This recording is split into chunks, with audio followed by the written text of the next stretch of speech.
विधानसभा चुनाव को लेकर छोटे राजनीतिक दल सक्रिय। बता दें आपको, शिवपाल के घर अचानक हलचल बड़ी है और आपको बता दें ओवैसी और राजभर शिवपाल के घर देखे गए हैं। चंद्रशेखर आजाद भी शिवपाल के घर मौजूद है। शिवपाल के घर 3 नेताओं की बैठक हुई है। चुनाव की राजनीति पर हुई चर्चा, चुनाव की रणनीति पर चर्चा हुई है। उत्तर प्रदेश विधानसभा से पहले छोटे छोटे राजनीतिक दल भी सक्रिय नजर आ रहे हैं। इसी क्रम में प्रगतिशील समाजवादी पार्टी के राष्ट्रीय अध्यक्ष शिवपाल यादव के विक्रमादित्य मार्ग स्थित आवास पर उत्तर प्रदेश के छोटे दलों का जमावड़ा लगा। वैसे तो बैठक के बारे में नेताओं ने कोई अपडेट नहीं दी, लेकिन सूत्रों की माने तो सुभाषपा अध्यक्ष और योगी सरकार में कैबिनेट मंत्री रहे ओम प्रकाश राजभर, एआईएमआईएम के मुखिया असदुद्दीन ओवैसी, भीम आर्मी आजाद समाज पार्टी के अध्यक्ष चंद्रशेखर रावण शिवपाल यादव के साथ बैठक में मौजूद रहे।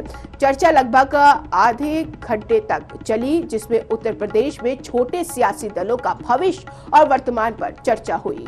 ओम प्रकाश राजभर ने यूपी में छोटे सियासी दलों को संकल्प भागीदारी मोर्चे में जोड़ने की कवायद को किस तरह अंजाम तक पहुंचाया जाए, इस पर फोकस किया। अगर गठबंधन हो तो किस तरह से हो, इस पर भी चर्चा की गई। गौरतलब है कि जाति और धर्म पर आधारित इन छोटे दलों ने अगर एक साथ आने का मन बना लिया है तो यूपी विधानसभा चुनाव 2022 में कई पार्टियों के राजनीतिक समीकरण बदल जाएंगे। यादव, मुस्लिम और पिछड़े वोट बैंक के सहारे यूपी की गद्दी पर बैठने का ख्वाब सजोए सपा अध्यक्ष अखिलेश यादव पर भी इस संभावित गठबंधन का प्रभाव पड़ सकता है। भीम आर्मी के कारण बसपा को भी दलित वोटों का नुकसान उठाना पड़ सकता है। इतना ही नहीं, बीजेपी को भी रणनीतिक बदलाव करना पड़ सकता है। इतना ही नहीं, अपने संगठन को धार देने जुटी कांग्रेस को भी अलग स्क्रिप्ट लिखनी पड़ सकती है। हालांकि अभी तक किसी भी तरह का गठबंधन नहीं हुआ, लेकिन अगर ऐसा होता है तो बीजेपी उग्र हिंदुत्व के एजेंडे पर वापस आ जाएगी।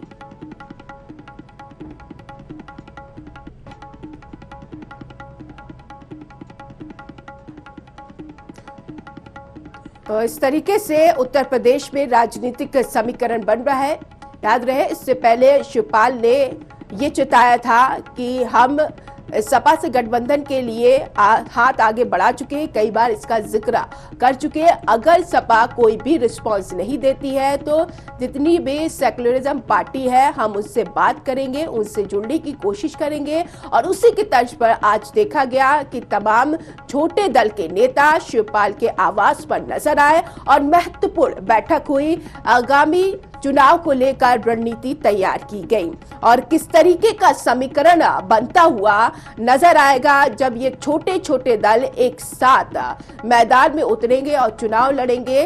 कांग्रेस और बीजेपी के लिए मुश्किल खड़ी कर सकते हैं। जाति समीकरण की बात कर ले, जाति समीकरण के हिसाब से काफी बदलाव देखने को मिलेगा और इस पे बीजेपी और कांग्रेस को बहुत ज्यादा फोकस करने की जरूरत होगी। तो आगामी चुनाव को लेकर तमाम दल तैयारी में जुटे हुए हैं और एक साथ एकजुट आने की जो कोशिश है। प्रसभा की अगर बात कर ले ओम प्रकाश राजभर की पार्टी की बात कर ले तो साथ ही साथ असदुद्दीन ओवैसी भी यहाँ पर डेरा जमाए हुए हैं और यहाँ की जनता को साधने की कोशिश कर रहे हैं। इन तमाम दलों से बीजेपी और कांग्रेस की मुश्किलें बढ़ सकती हैं, क्योंकि इनका कहना है कि एक साथ भी गठबंधन कर भी अगर मैदान में उतर गए तो बड़ा मुकाबला हो सकता है और ये मुकाबला कहीं ना कहीं बीजेपी और कांग्रेस को चिंता में डाल सकता है। कांग्रेस भी पूरी तैयारी में है, लेकिन गठबंधन तो अभी नहीं हुआ है। अब बैठक का नतीजा क्या निकलता है ये देखने वाली बात होगी। तो बता दें आपको, अखिलेश यादव को पहले भी शिवपाल कह चुके हैं कि अगर वो साथ चुनाव लड़ना चाहे तो लड़े, अगर नहीं लड़ना चाहते, रिस्पांस नहीं देते हैं तो वो आगे कदम बढ़ाएंगे, जितने भी सेक्युलरिज्म है उनके साथ मिलकर चुनाव लड़ेंगे। उन्होंने साफ तौर पर मीडिया के सामने आकर कह दिया था। तमाम ये छोटे दल के नेता शिवपाल यादव के साथ बैठक में मौजूद रहे। चर्चा लगभग